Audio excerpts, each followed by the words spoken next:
Hello, welcome to our van tour. This is our kitchen space. Here's a nice cabinet that we got from Bass Pro Shop. As you can see, we store dishes and food in it, and it keeps it nice and secure when we're driving so that stuff doesn't fall out. And then on top here, we just have extra storage with these baskets that we have two-sided tape on so they don't move while we're driving.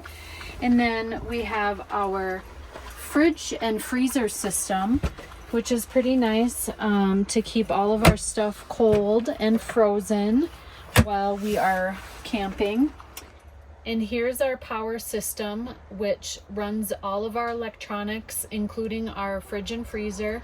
And the way we charge this is while we're driving in the van, we can plug it in and it recharges it, or with our solar panels. And here we have our sink and toilet combination.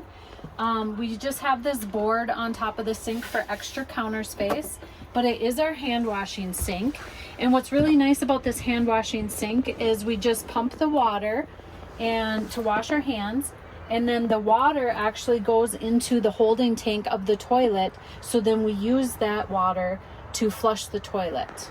So it's a really nice system. Here is our bedroom space, which we have screens out the back which allow us to have the back doors open. We have a nice comfy bed with 8-inch memory foam. We each have our own hanging shelves, which allows for clothes and things like that. And then underneath here we have extra storage, which is nice to keep things underneath. And then we have a shower system, which we will show you a picture of.